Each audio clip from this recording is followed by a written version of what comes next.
So far, the Crew has cleared every hurdle naysayers have placed in their way. Columbus would be home to one of the 10 inaugural teams. Columbus has outperformed much larger cities. The true success indicator has been from the fans. Well, it's Hello and welcome to the club. I'm your host Mars, and this is the Upper 90 Club, a square table podcast where four friends are wondering if Ben is going to be the next one to bite the dust at his house.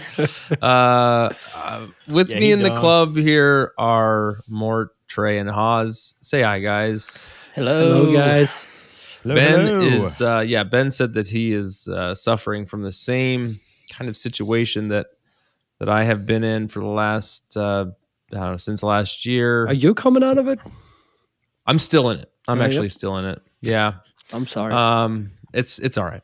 It's fine. My year hasn't started yet, but it's going to start someday. So while I am still in it, I'm enjoying this purgatory with you gentlemen. So we got a short one tonight. You know, still doing off-season happenings here. We are going to talk a little bit later with Brad Holloway, the newly reelected merchandise director for the Nordecke. We're going to talk through just some of the appearances of Crew players for the U.S. men's national team and the scintillating performance against Slovenia. Is that what it was? Slovenia. Yeah. Yep. Unforgettable. I know. Forgettable. Yeah. Hopefully we can forget it soon, but not before discussing it here. And I think we got a couple other housekeeping things to go through. So how's it going, guys? Were you affiliated with any of the remaining NFL teams in the playoffs, or are you just channeling your Jason Kelsey energy and running around with your shirt off? I think that's the story of the day today. Yeah. Did you notice how small that beer looked in his arm, the hand? It looked like he's drinking those little cans that you get. Little Kings. It made me feel like I was a very little person. Yeah. No, I'm not highly invested, but in my time in Missouri. We know you're a KC fan. Yeah, exactly. I am kind of a KC fan from my day in Missouri. Mm-hmm. So that's kind of been my quote second team, and that's okay when you're a Browns fan. The fact that you have a KC to kind of pick you up a little bit. Yeah. Yeah. Besides that, I mean, I am just trying to enjoy the games as much as possible. I've got into a fantasy playoff pool. And, nice. Nice. Yeah, no, I'm doing horribly. It's not nice. It's incredibly bad. But it's fun. I mean, it's good to watch. So, and what about you, Haas? How are the Bengals doing? I'm just placing random parlays to give me something to root for during a game. And you're not very good at the sports betting, are you? Hit and miss, Hey, yeah. So I need to get you in touch. That sounds weird. Get you in touch with Finn, because I've just talked about getting into putting some bets again, because he picks winners all the freaking time. Oh, he's not allowed because he's not old enough. Well, he's 9 years old, so he's not allowed. Yeah.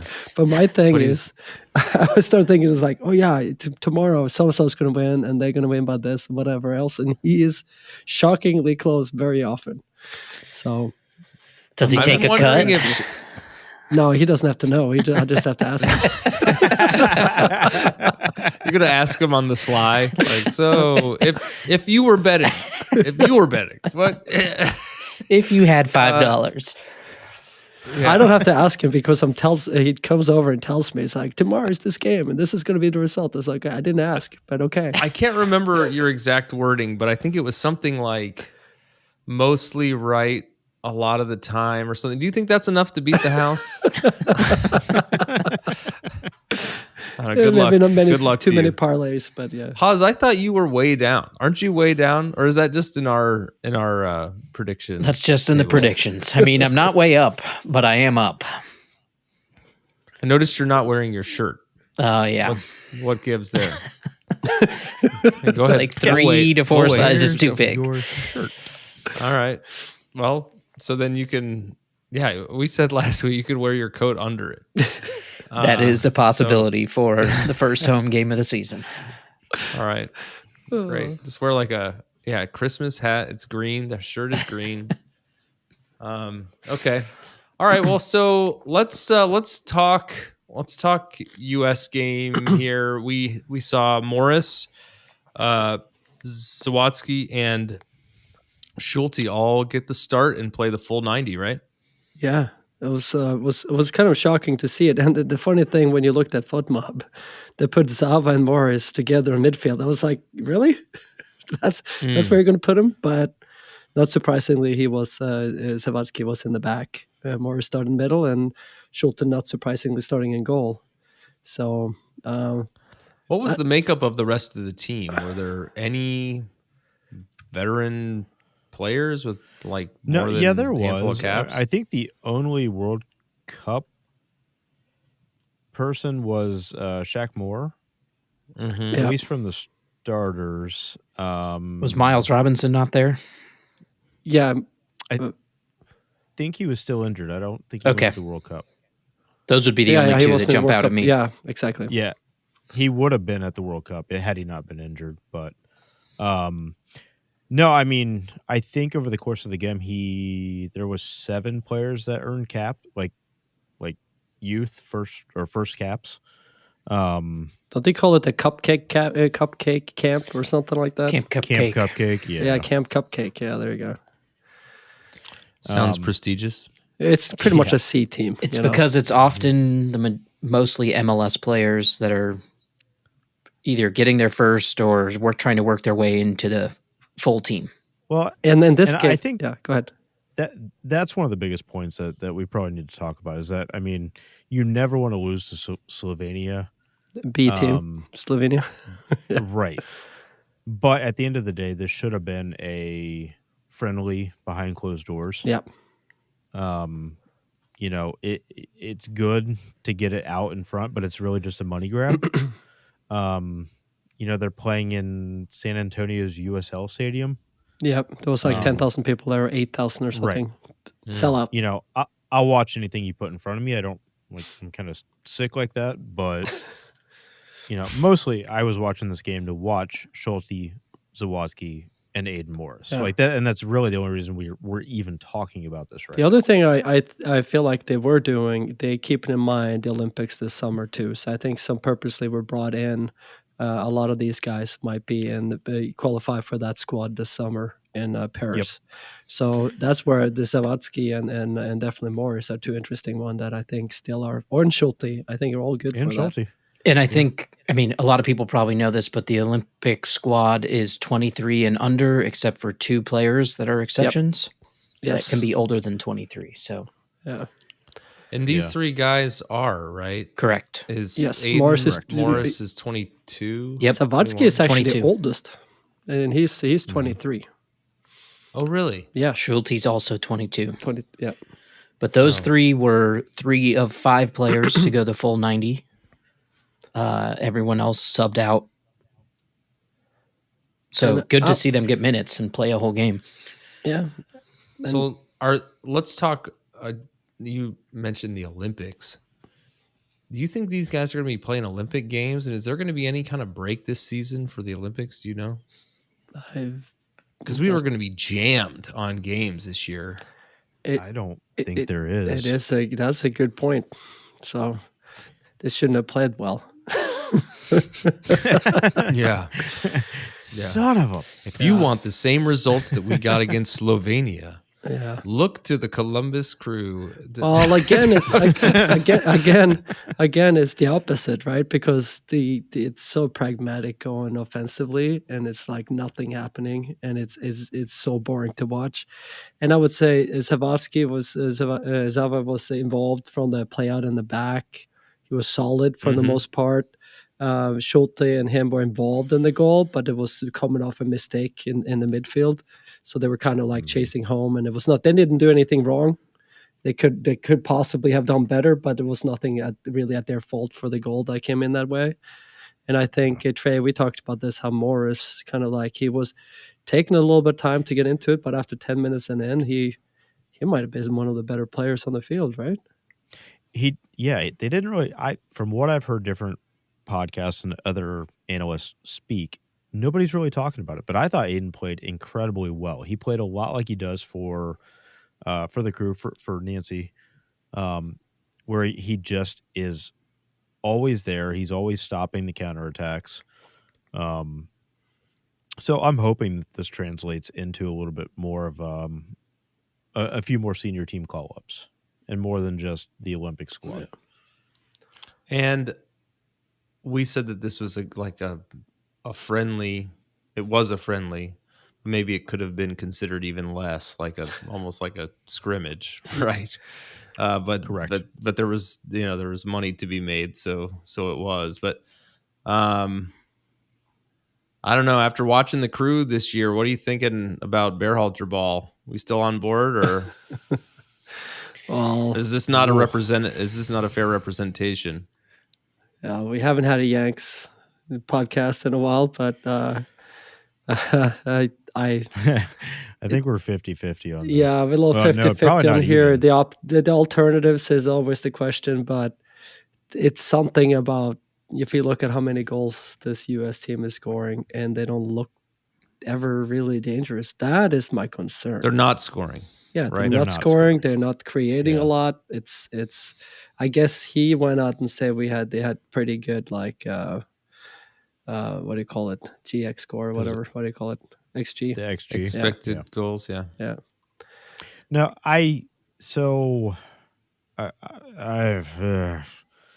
enjoy Berhalter. I'm not setting a trap. I'm just no. I know.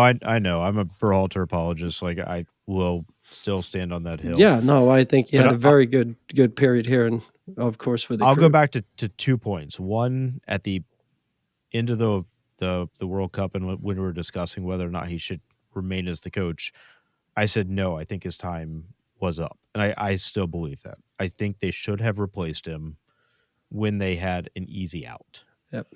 When they could have just let him go and there would have been no issues. Now you're kind of in flux. Like, you brought him back, you put your confidence in him. It's got to go really bad before you fire him. The second part of that is I still don't think this team has a number 9 to score, a proper number 9, even at the highest level. Balogun's maybe there, but there isn't, and especially on this team, there was nobody scoring goals, and there was opportunity. Correct. I see that. No, I know. No, it's John Tolkien, Ben's favorite player.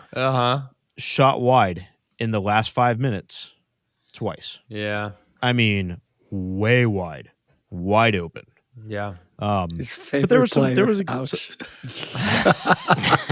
there was some exciting talent from the young players in this game. It was good to see. But yeah, man, Berhalter's got to start changing some stuff up. So I'm looking. They've got a game on March 21st against the Reggae Boys for the Nations League semifinal, and they got Copa America group stages in June. We're not going to see a lot of USA soccer, but I'll be interested to see how strong the Columbus connection is with those games, and then how they enter the Olympic window. I'm just asking because I don't know. Ben should cut this. Those are 2 totally different organizations, right? The Olympic squad and how is U.S. soccer affiliated with the Olympics? Olympic squad is the U23 squad.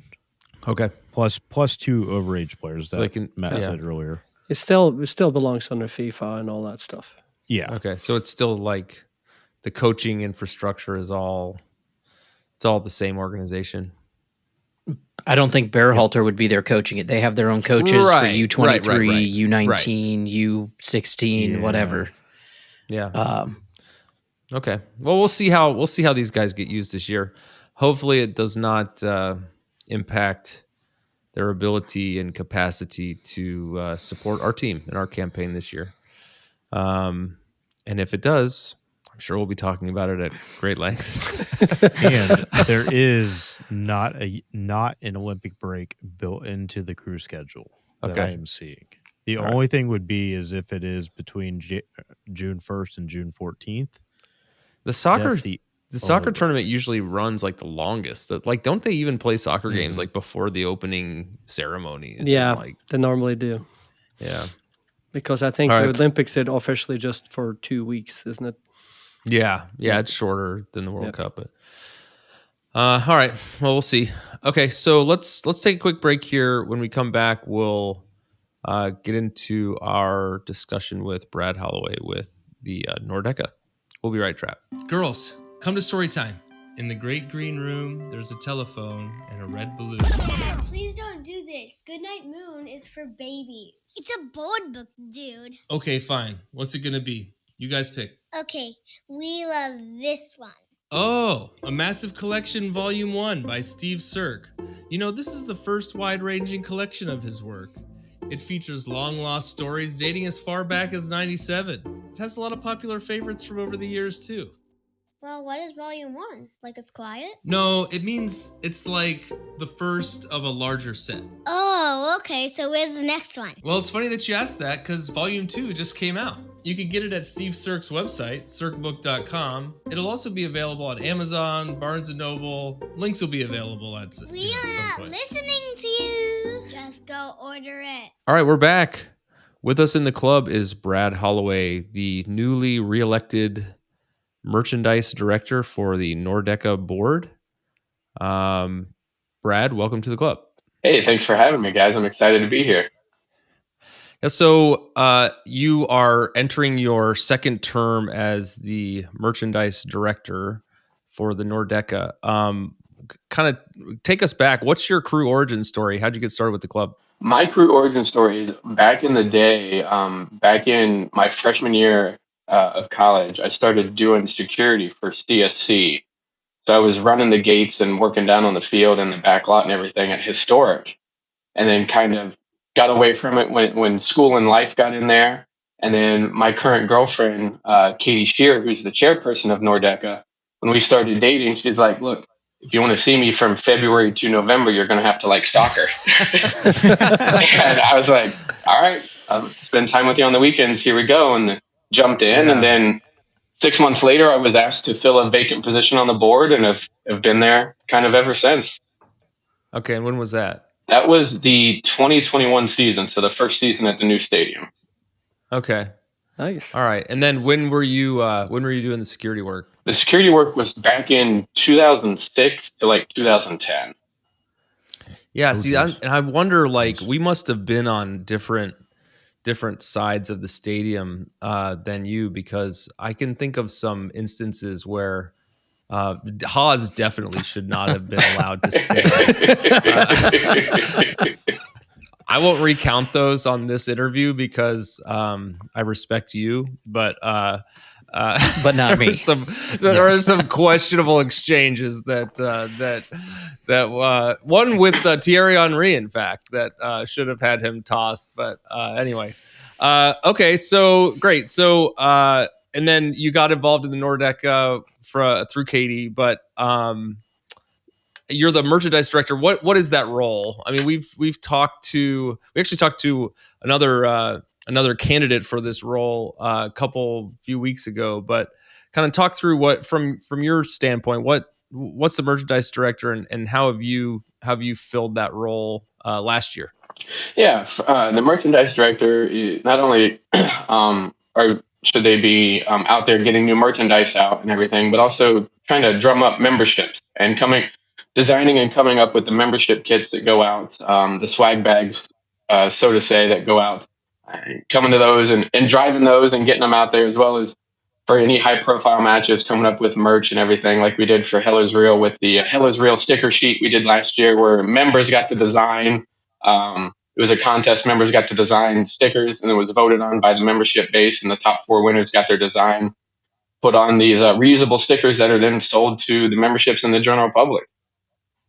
And then this year, planning on working with the rest of the board and the membership team that I have to put out. We're trying to put out new merchandise once a month.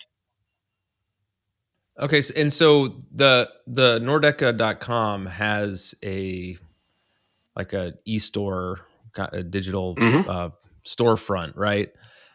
So what's the gamut of merchandise that you oversee? I mean, I got to imagine that there are some staples that stick around that aren't revolving monthly, right?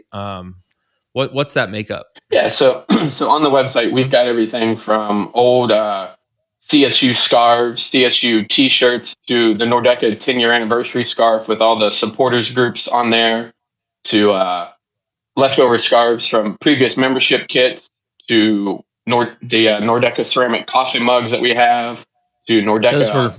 Those were real nice. They are. There are plenty of mugs left if anyone's interested in some more.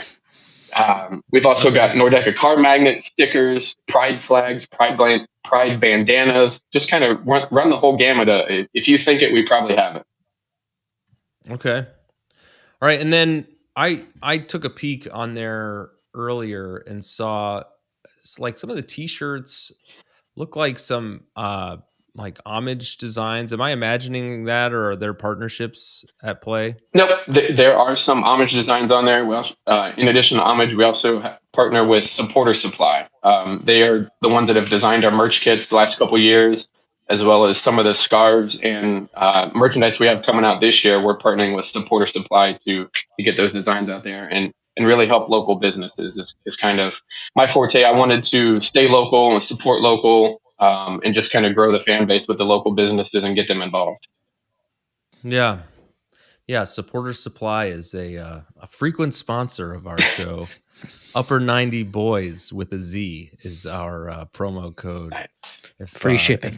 If Morgan doesn't cover that one on this episode, which I'm sure he will. Okay, so you mentioned the Cincy package last year specifically.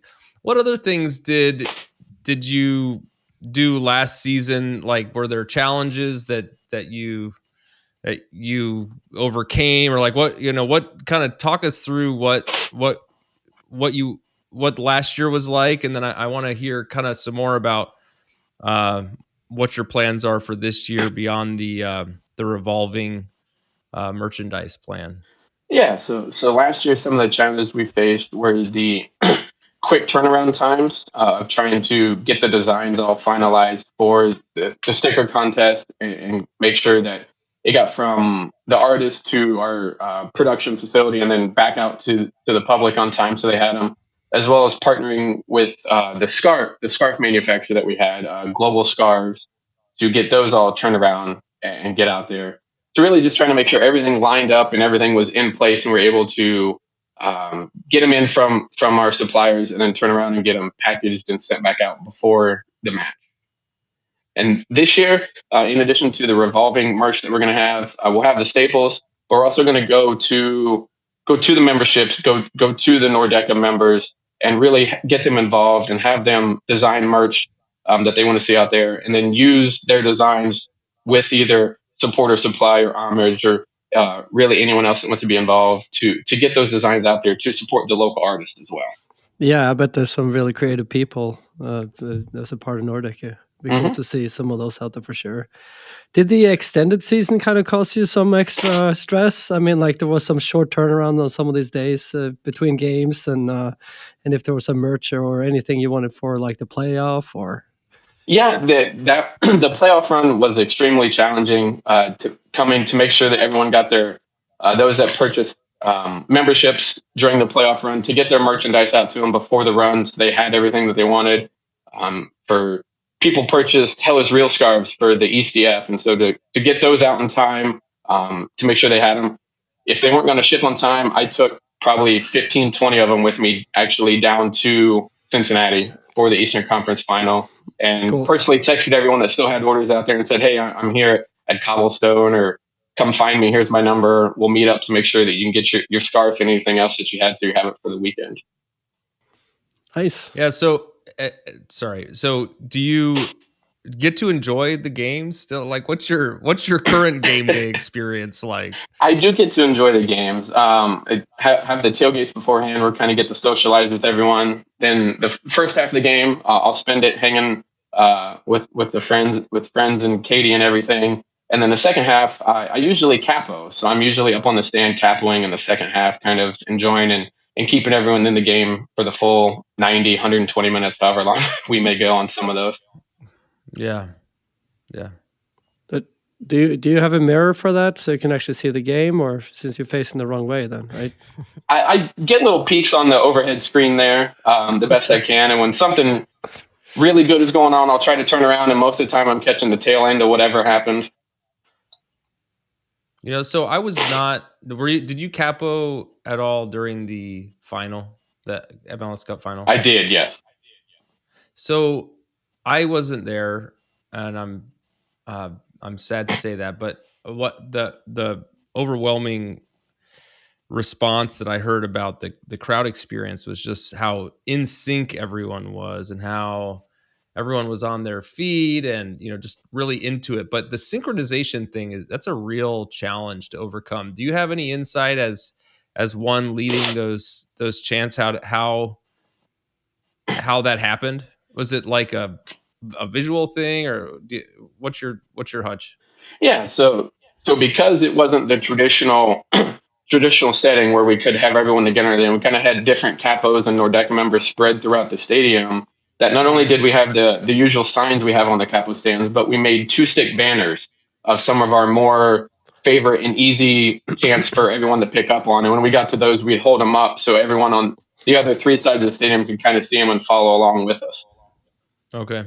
Yeah, Wise Men turned out really well. Yep. Since we weren't supposedly officially doing it, but man, that was cool. That was probably the most surreal moment of the game, to hear that, to hear 20,000 plus singing it in unison as the team walked out. Definitely took things to a different level.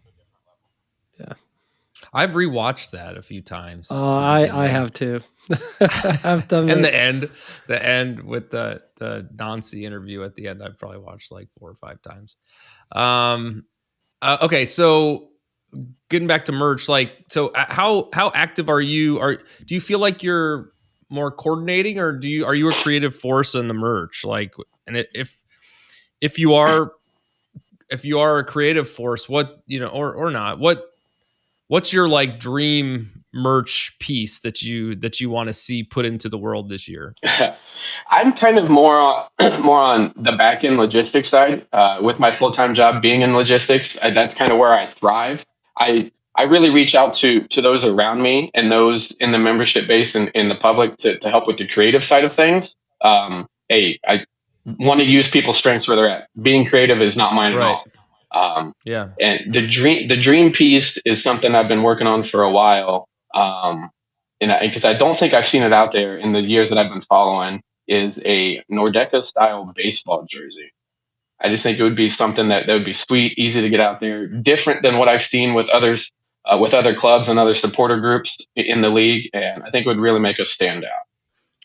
I like that. I'm trying to think of what you could do.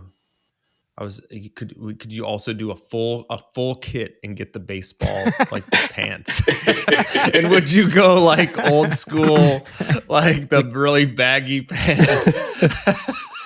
We can do like Miami. They get the NFL jersey this year apparently with the Miami Dolphins. We can have a Clippers jersey for the crew. Tell me about but explain that more. You mean that Miami, the FC, the third CF kit this year? Yeah, it's going to be a Miami Dolphin themed. I've seen the leak. Just a Dolphin. It's going to be the color Dolphins colors. The Dolphins colors, just kind of a green with a pink or whatever, white and whatever it is in there. I oversee the leak of it. That's just because they can put Messi on it and sell millions more of the same jersey with the same name. I bet they will release 5 jerseys so they can sell more Messi jerseys. Yeah. But very Miami, the turquoise and pink. And on the baseball shirt, the Supporter Supply did the basketball jersey this previous year. I'm sure you could get something in the works there with the baseball style. Oh yeah. What about a curling parka? Or hey,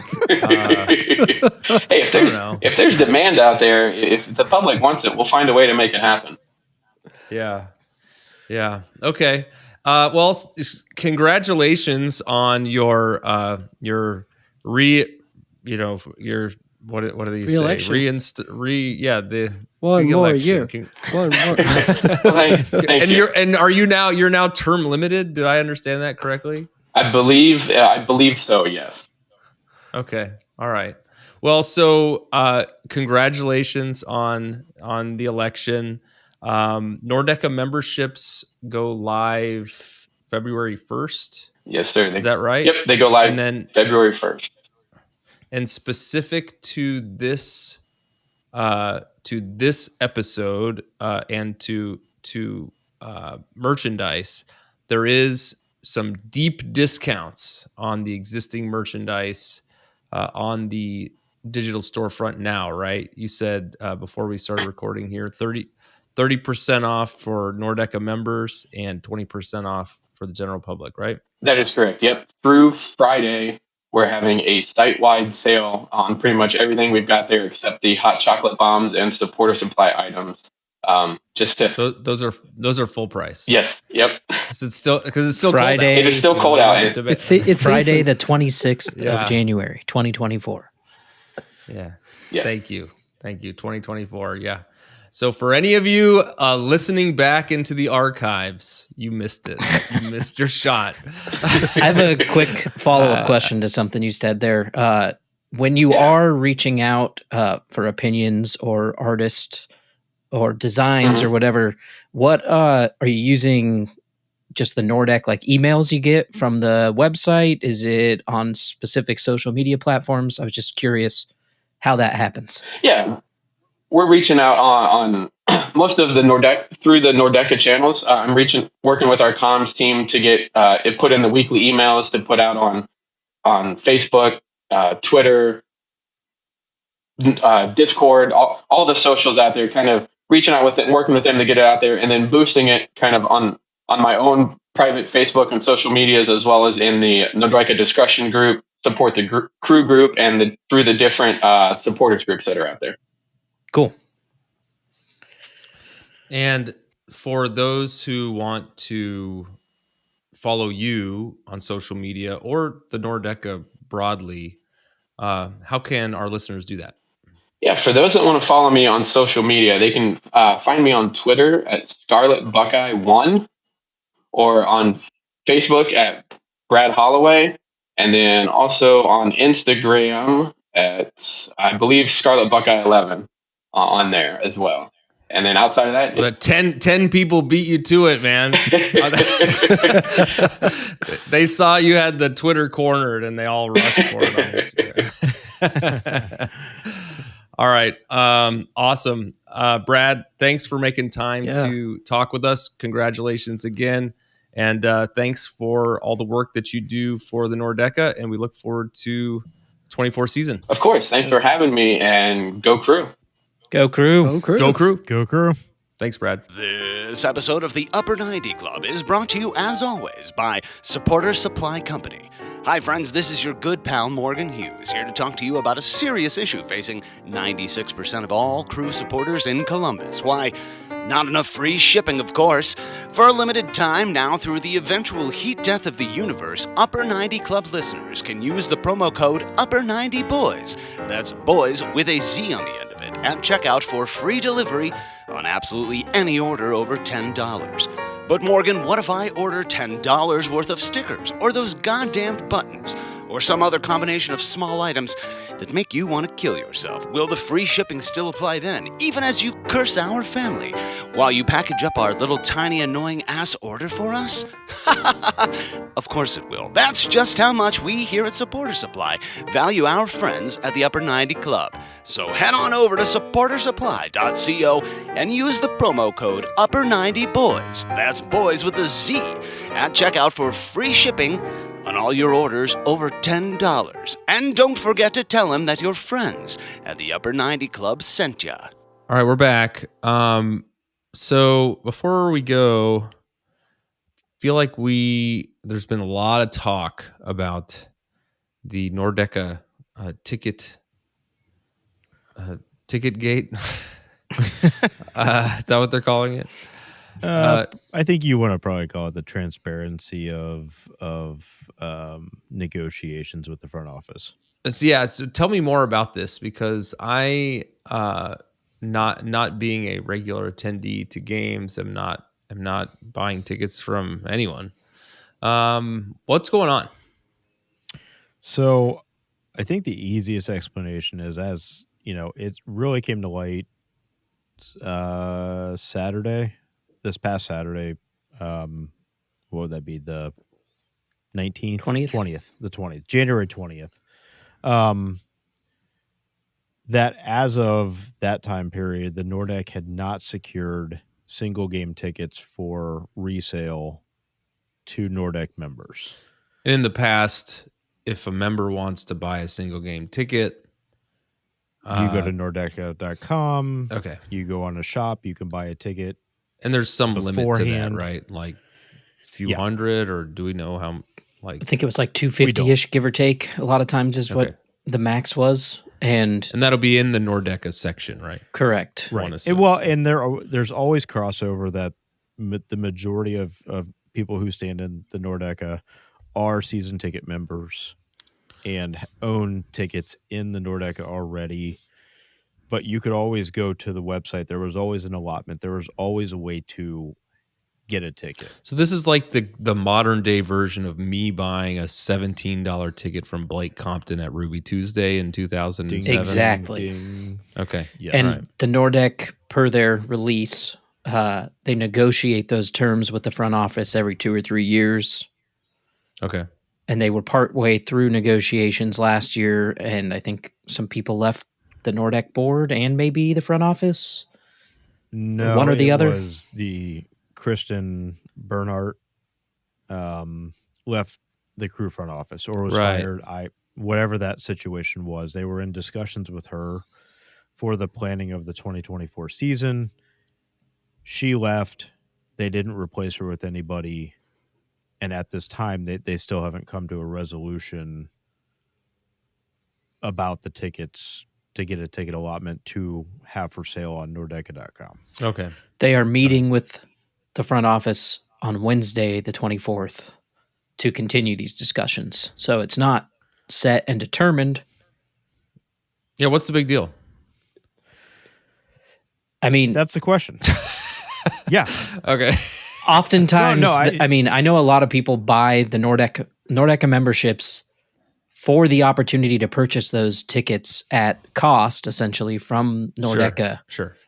For games that they're available to go to, as opposed to buying a whole package through the front office. So a lot of people are concerned, basically, I mean, what's the point of having the membership if you don't have access to the tickets? I think is many people's concern. And along with that comes the biggest complaint that came out on Saturday from a lot of the stuff on Twitter was just transparency.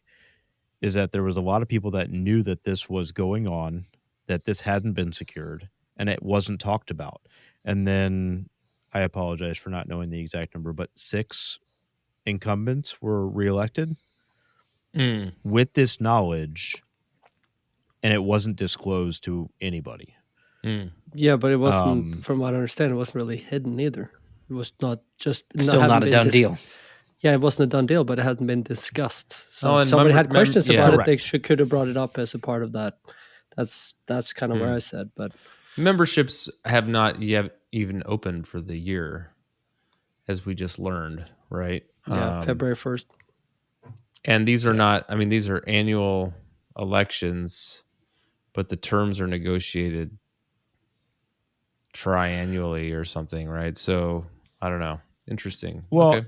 I think it's one of those scenarios that sometimes you can blur the lines, and people blur the lines between an organization, fandom, and what expectations might be, when the reality is the Nordecke is a business. It's a nonprofit. They still need to follow steps to make deals with the front office to accomplish getting the tickets to have for resale. It is not Nordecke not trying to do these things. Mm-hmm. Yeah. It is the front office that are being the gatekeepers and not getting this done. At the end of the day, that's what it comes down to. The front office not making it happen. And why do you think that is?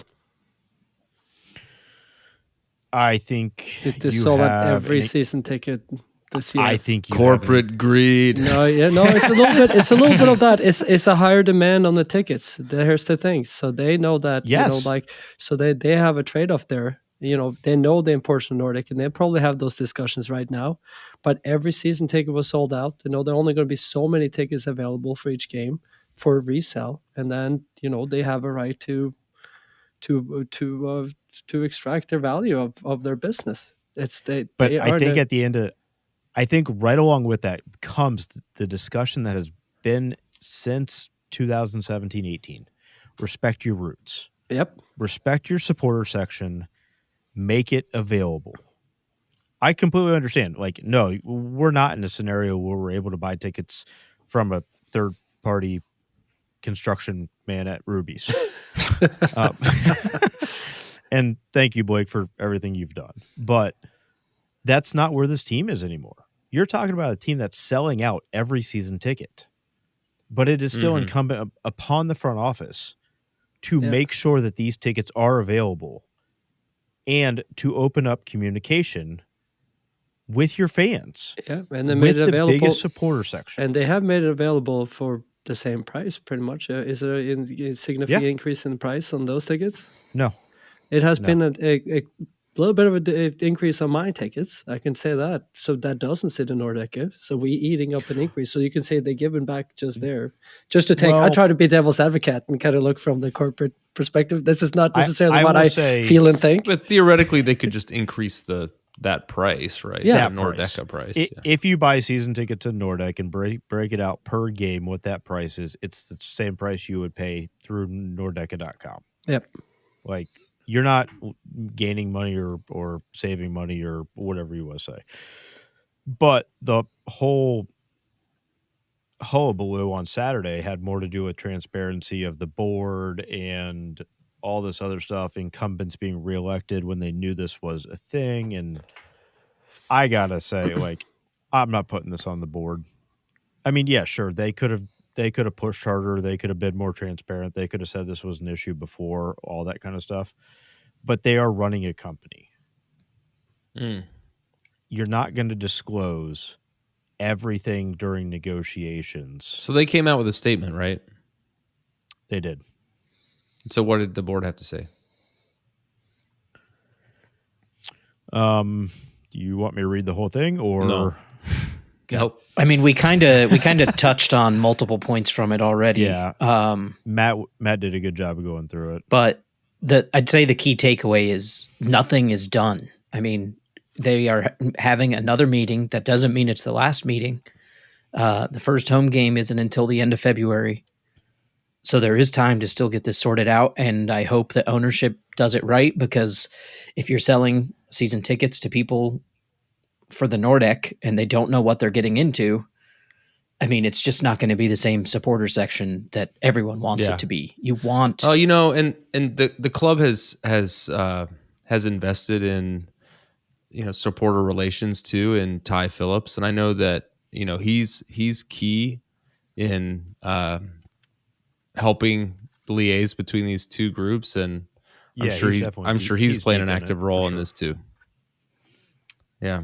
So, all right. Well, we'll see kind of how this unfolds. It seems like they're still just figuring out the details. I get the transparency thing, but I don't know. Sounds like at least everybody on the fan side is trying to get this done. So just have to see how it plays everybody out. wants to be able to go to the game, and the people that have always been there every day supporting the team still want to be able to go to the game without having to take a second job, right?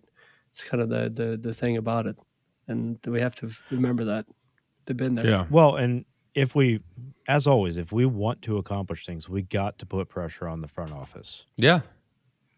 Talk to your ticket reps. Talk to whoever you can. I mean, and the Nordecke board. I mean, well, right. And isn't that the whole, like, leverage of the Nordecke is the collective of fans to get things done together, right? Yep. They are representing the group. Yeah. Okay. All right. Well, speaking of golden tickets, I during my still 2023 hellscape that I'm in, watched Willy Wonka and the Chocolate Factory with my kids. The new one? No. Because No, he hadn't the old left the house. I got to see the new one, but that's another story. Like the Gene Wilder one? Yeah. Oh, the good one. Watching that as an adult, it's weird. It's a weird movie. Willy Wonka, Gene Wilder, his character, like kind of an ass.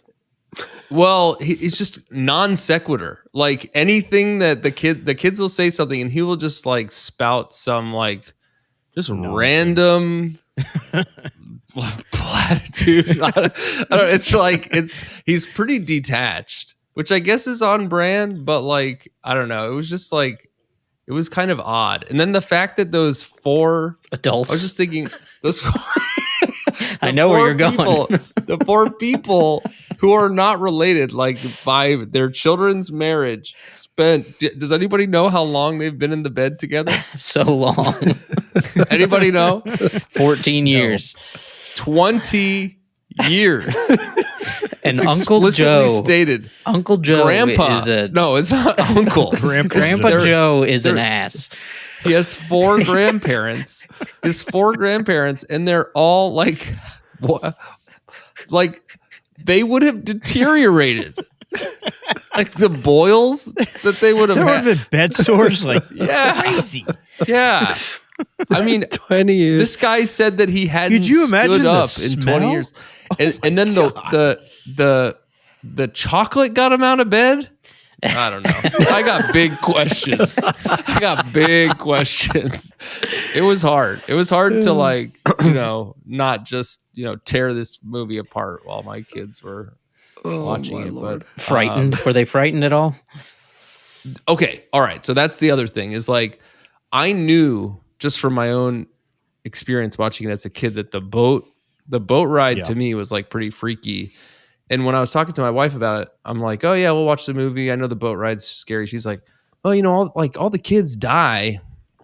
And I was like, "I don't think so." And I didn't remember that. And I don't remember being scared by that.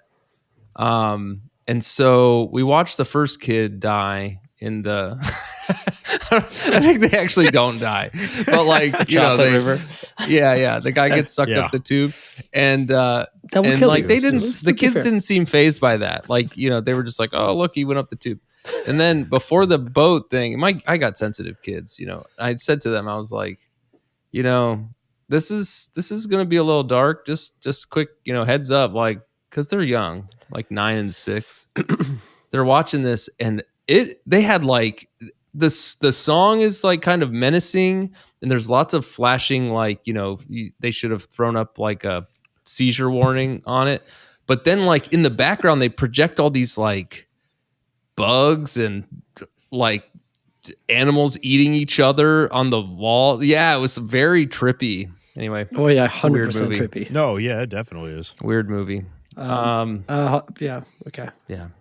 That's all I got. Golden tickets. Anything else? Anyone want to add anything else? Get well soon, Ben. I had some things, but Ben would have to cut it. All right.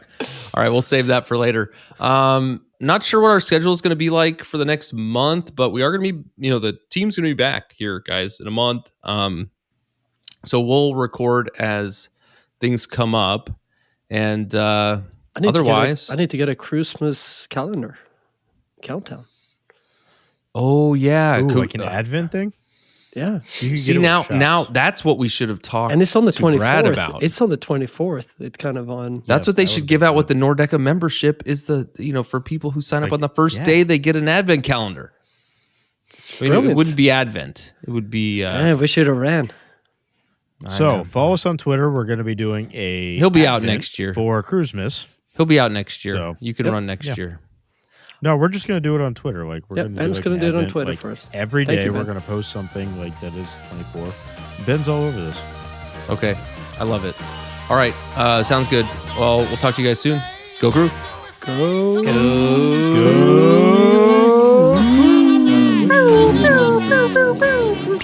Thanks everyone for joining the club. We hope you'll listen next week and every week, even in the off season, to celebrate or commiserate. We'll save you a seat. If you like this podcast, please give us 5 stars and subscribe. You can email us at upper90clubpod@gmail.com. That's upper90clubpod@gmail.com. Follow us on Twitter and Instagram at upper90clubpod. Go Crew!